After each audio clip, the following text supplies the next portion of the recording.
Hey Jay, how are you? We're live on Facebook. I wanted to talk to Jay about his journey at eXp, and he's having fun in Vegas right now. So I appreciate you taking the time out to kind of dive in and get us some details on what you're doing. Well, heck yeah, Todd, and thanks for having me on. And like I said, I'm excited. It's Rev Share week, and so we got to celebrate a little bit by coming to Vegas for a few days. So awesome! We're having a good time. What better way to spend the Rev Shares at the casino? Yeah. At least the rev share is more consistent than my winnings. Yeah, you can definitely plan that out better. That's awesome. So, Jay, tell me about your real estate journey. A little bit about yourself, real estate business, etc. Yeah. I mean, I guess so. I started back in 2004, and so I'm kind of run. Elise isn't here; she's actually down in the casino already. But yes, so she and I work together, and we've been, so we're not married, but we've been together for about 20 years, and we've been working together since, let's say it was 2009, 2010. So she previously had a regular full-time job before that, and had a real estate license, but just kind of on the side. And then the company that she worked for actually crashed during the recession. They went under, and so it worked out perfect for her to come transfer full-time into real estate at that point because they gave her a severance package plus the unemployment that she was getting. And so we're like, well, at least you have a steady check while we build up your real estate business. And that's kind of, when we started working together. So when I say we, I mean me and her. We had started our own brokerage, call it, I don't know, 2006, 2007, before the crash. And then before she actually came full time. And then, and so we were doing that, and we ran that for about 10 years. And then kind of it dawned on us because the idea for me was that we'd be a brokerage, small independent, but we'd build up enough agents over time. That was going to be the retirement plan, right? Like we'd have a group of agents who were still selling houses when we wanted to leave or slow down, retire, that kind of thing. And I just, saw the writing on the wall. We had 10 or 12 agents at the height of it, and then we'd lose a few because they go start their own team or open their own brokerage. And, and the downside is you can't really blame them because they're just taking the same crack at it that we were trying to take. But it just kind of, I could see basically we were on that hamster wheel, but it was just a bigger version because we're running the brokerage alongside the real estate sales. And so we decided, okay, we're going to shrink up. We'll hire an assistant that can handle all the paperwork, and then that'll allow us to sell a few more houses. And when we do that, we put that money into rentals, and then eventually when we're ready to retire, we'd sell those all and and put them into apartments or something like that. And that was the new plan. And so as I started looking into that, I realized like, well, hey, I don't need to be the broker and have all these additional expenses. If we're going to operate that way, it'd be smarter and better to operate under a bigger brokerage. And so we kind of had that in the back of our minds for a year or two before we came across eXp. And then when we saw it, it just opened the doors back up for everything. Now we can build a full brokerage inside the brokerage. We could recruit agents again, and we give them a better retention plan so they don't want to leave. And so it was just like the answer to everything that we had already kind of seen develop, and it just happened to play out at the right time for us. It's an awesome story because it's like we're always looking at what's next, and we always got to be on the recruiting avenue when you have your own brokerage. And if you're trying to use that as your funnel, well, if 5 leave, then all of a sudden you're back to square one. And right. Longevity is not something in this business. And there's what I call myself a non-broker hopper because I was at my last brokerage for 20 years or 18 years, right. And then saw this and over time figured out we need to make change, and this decided to be our change. And so, but there's agents that I talk to that are like they started here, they're 6 months later somewhere else, 5 years later somewhere else, and is there always the new shiny object that they're going after? I guess it's kind of like our lead generation. We're always going after something new, hoping it's going to work better, but it's stick with what you know and keep doing it. Right, and it's funny too because like locally, I'm in San Antonio when I'm not hanging out in Vegas, I guess. But we've got an agent that's also recently moved to eXp, but he's been the number one agent in the city for like 10 or 12 years.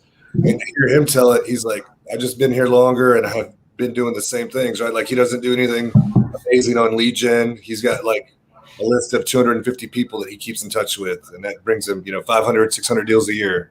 Jeez, that's a huge return off that small amount of people. Yeah. Crazy. It's like we always look for that new thing, but the best of the best are always just doing the basics well. Right. And that's, I'm slowly but surely learning that while I chase shiny objects too. I chase them all the time, and I have my assistant today say, "Okay, that's it. No new platforms. We're good for a while. Let's get all this settled." Yeah, exactly. And what do I do? I got another one today. She doesn't know yet. She might now if she's listening to this. Right. That's funny. So what brought you over to eXp? So really, like I said, I'd already kind of formulated that idea in the back of my head. And then when I saw the model, it was like, man, this is too good to be true. So I started like breaking it down on spreadsheets and blah, blah, blah, blah, blah. And I actually built us out a 3-year plan that said that we could be able to be north of 100% within 3 years of what we would have made at our brokerage on our own, because that's what we were trying to replace is, we're going from 100% to 80-20. How do we compensate that 20%? Right. And honestly, so I figured it out, just laying it out because, with the stock, I was never a stock guy, but it was like, if it jumps, that could be something. So I was really pinning hopes on the rev share. And my biggest block mentally on the rev share was like, I knew as a broker that I was going to recruit a few agents. That was just a given. But I was like, they kind of tell you, well, those agents are going to tell some of their friends and they're going to tell some of their friends and it'll grow. And that's the part that I didn't fully trust or believe, I guess, because, I just had never seen something like that happen before. But like I said, we've recruited 16 now, so nothing gangbuster-ish. Right. But those 16, I think our second tier is like 32 agents. Those 32 told some more, and that third tier is like 28 or something. And so we've got agents all the way down to our 7 tiers now, and everybody's told somebody, right? And so it really did grow the way that they talked about it, and so we jumped 100% in year 1, but it was less than $1,000 of what I had compared that we would have made. So nothing crazy, but I was like, hey, it worked. And then honestly, Elise, to go back and hear her tell it, she's like, I didn't even like this thing for 2 years because I'm giving up 20% and blah, blah, blah. So she was just pissed off. And she just said, I just put my head down and sold houses for a couple of years. And she didn't want to hear about rev share. That was my thing. But I forced her to do the 5%. I was like, we got to do the 5%. So anyway, 2 years later, the stock had jumped up to $4 or $5 a share, and we had like a real amount. Like it was probably around $10,000 in stock. Yeah. She's like, oh crap, this is real. I was like, yeah, then it got her attention, and then she started tuning into more stuff, and then it was like, now she's yelling at me like, why aren't we going faster? But it took a while. So your guys, so you, it's like for me, my example is, I'm 2.5 years in, and I was buying the stock, and it was around the $6 to $10 range. And then it went to 12, and then it went back down to 6 because this was last year.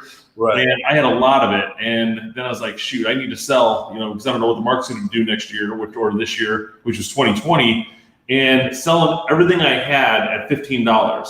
And it was, and then all of a sudden, what did it do this year? Went to 178 or something in January. Yeah. I'm like, mind blown. And of course, like you, I don't do stocks. There's a reason.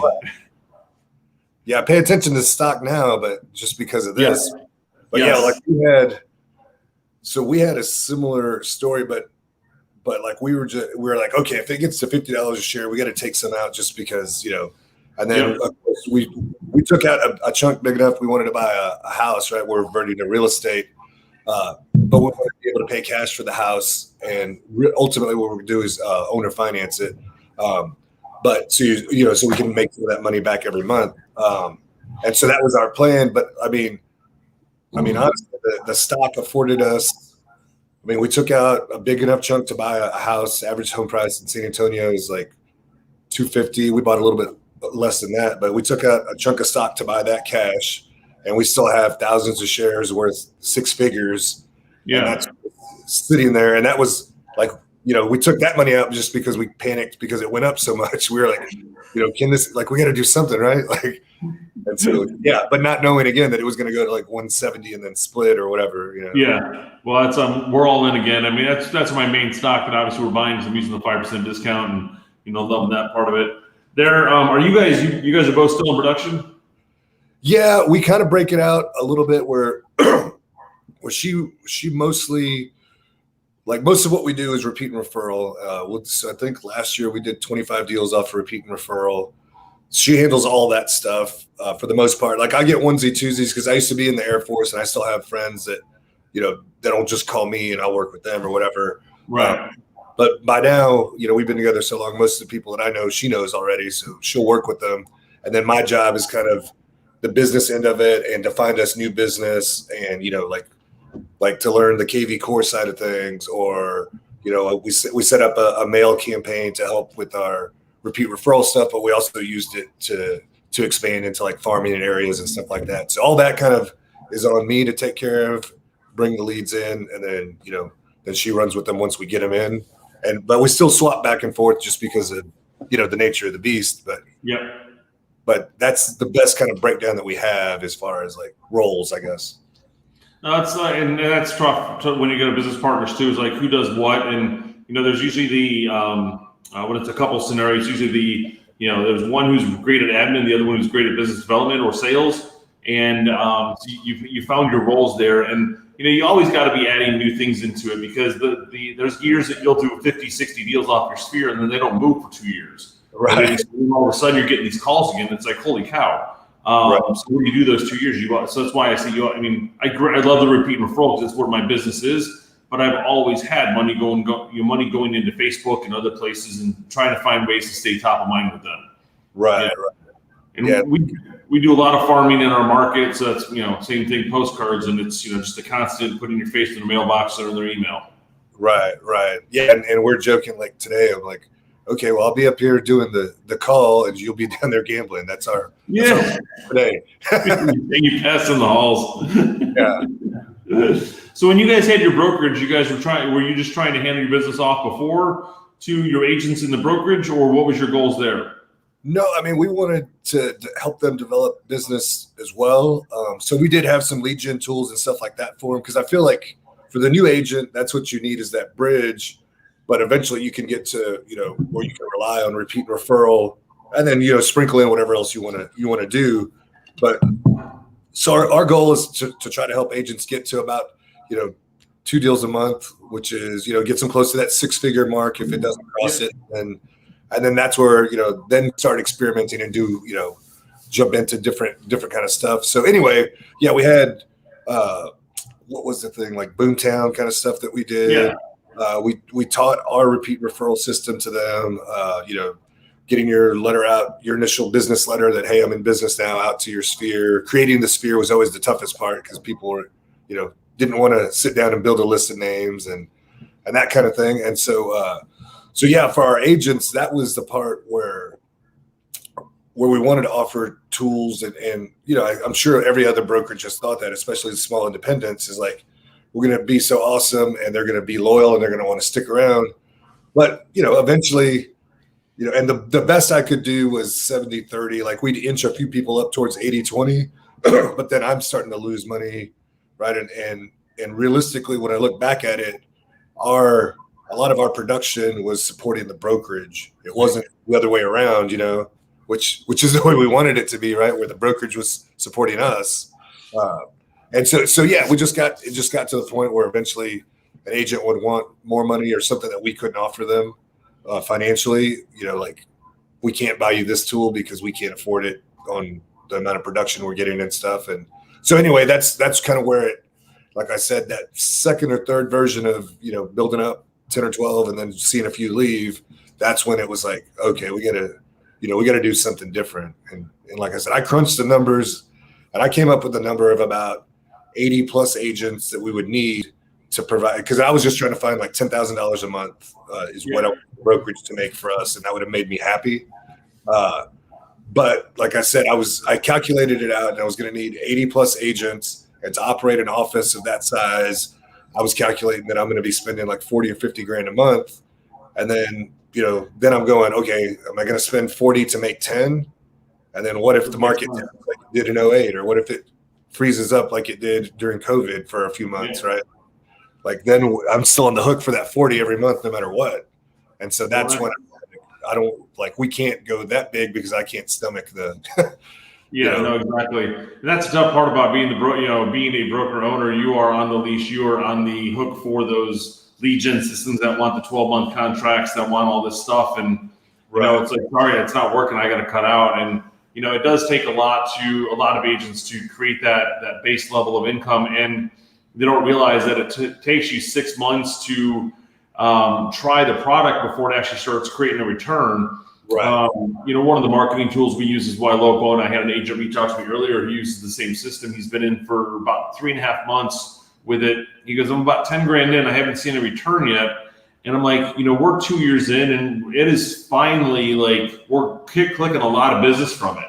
Right. But if you keep changing every 90 days, then it's not going to work, especially a lead gen like a system that's high level.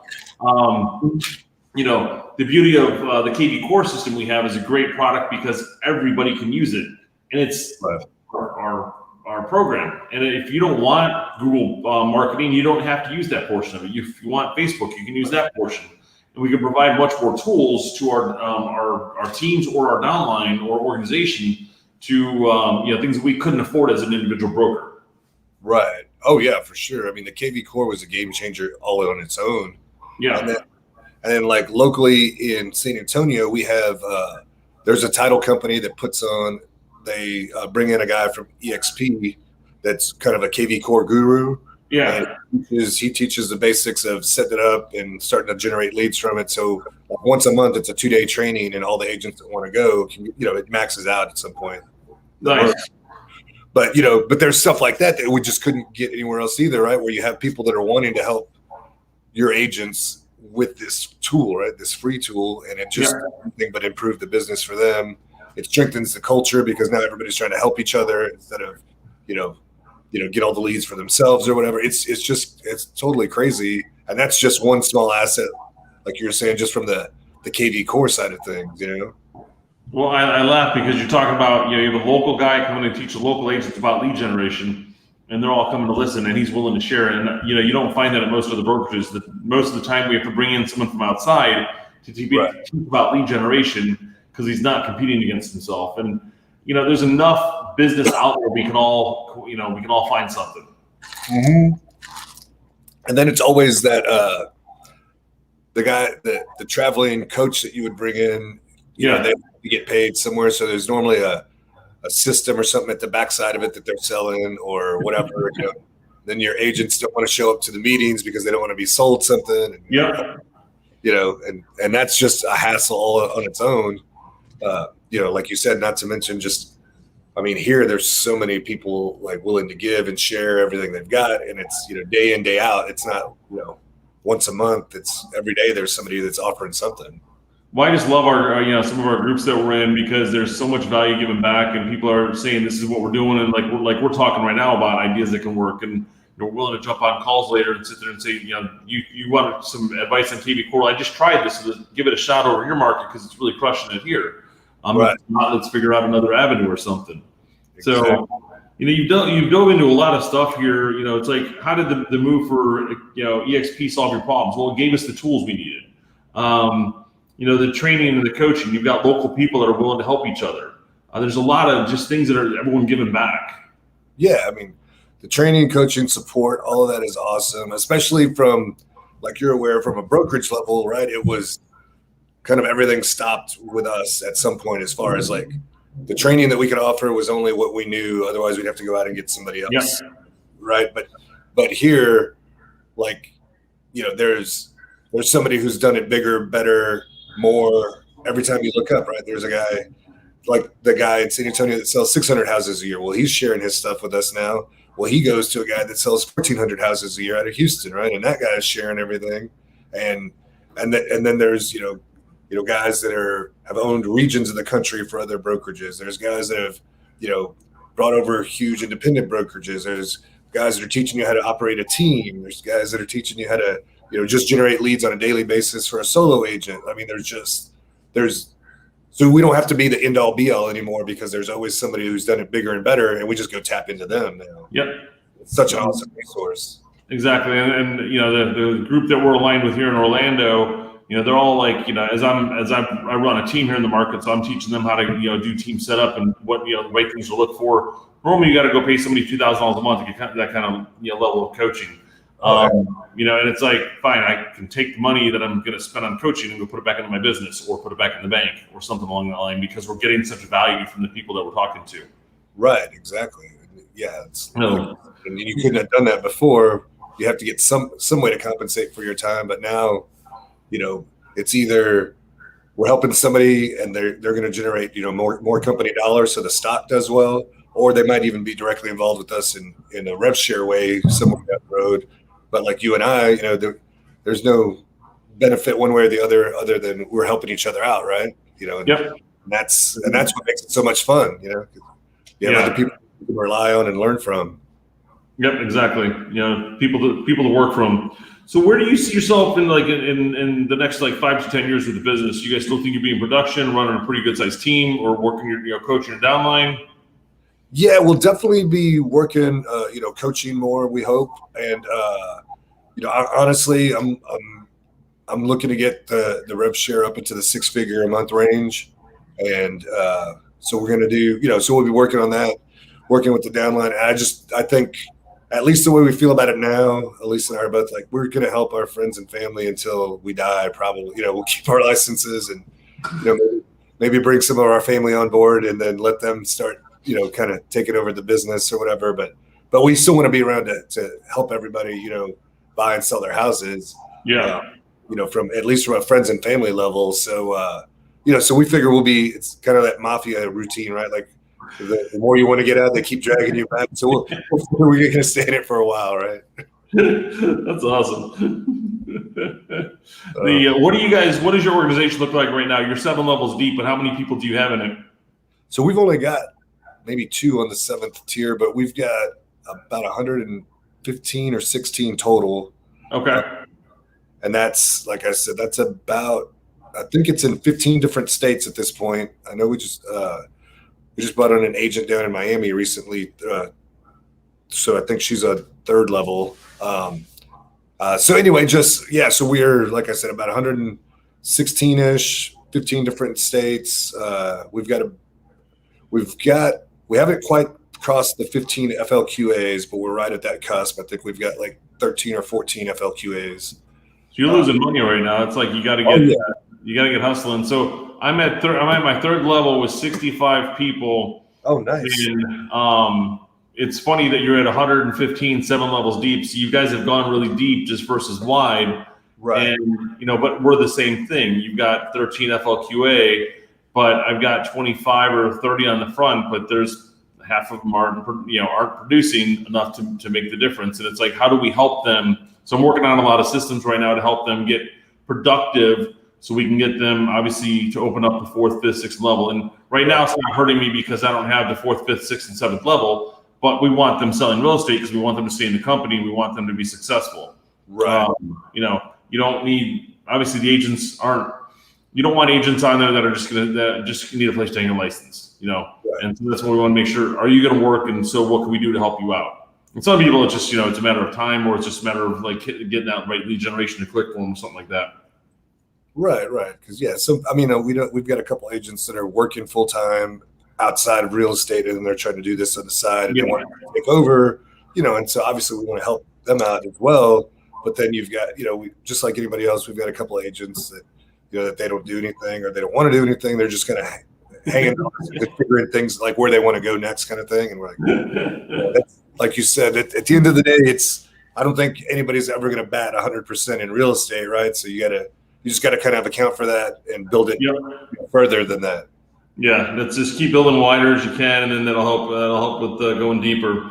Right. So what is one thing you'd love to share, that getting into the business, because I know we have a lot of new agents that are getting their license right now, and they're hearing about eXp. Should I go? You know, what is something that you wish you would have known 20 years ago that you're trying to do today? I mean, so honestly, I think eXp is a great place for a new agent in the way that, so one, you're going to get all the tools, right? Like the KV core and the training and all those systems. But then you get like a built-in mentorship program because you have your sponsor and their sponsors, that are directly invested in wanting to see you do well. Whereas, when I started on my own, I went to a small brokerage because I thought I'd get that one-on-one attention from the broker. And it turns out, it doesn't work that way because that broker was so busy trying to sell houses because he is a small brokerage, right? He didn't have time to walk me through A to Z. So I started hanging out with another kind of top producer in his office, and that's where I kind of learned the ropes through that guy, but not the broker that I thought I was going to get close to. So I would say, I would go into it with an open mind, and just with eXp, there's so many perks, but the double-edged sword is really the only way that how awesome it is to be somewhere else and and see how it could be versus how it is, and then come back. Maybe that's the trick, but then you lose out on everything you built up the first time around. Right. Yeah, if you leave, you got to make sure you're leaving with nobody in there, or you find a way to move because you can't move the whole line over. Right. It's definitely, eXp is definitely the place to be as far as any agent who's looking out for, who got into business to make money or build wealth or build time freedom. There's no other place to be. There's nothing else that comes close. I mean, you've tried all aspects of it because you've gone from working for a small brokerage. Did you do a franchise model at all? I mean, did you work for a franchise model? I never did a big company. In fact, so eXp, this was the biggest company that we'd ever been with. So we went the first year that we joined. They happened to have the convention in San Antonio. We're like, convention? What is that? Well, let's go check it out because it's in our neighborhood. And it was just so cool because we got to meet so many different people and kind of, you hear the same kind of version of your story over and over from different levels, and you're like, okay, so we're not crazy. This is everybody kind of feeling the same pains and pressure we were, So I'm 18 years at Remax coming over here. I almost went independent. So you're coming from a small independent, opening a small independent to now going to the bigger model, and it's like you've got to be like overwhelmed with all the tools and everything that's available to us. Because most of the time, the small independents, you're there and it's, you expect that personal service. Well, I think you can get it anywhere. It's just a matter of you've got to plug in. Yeah.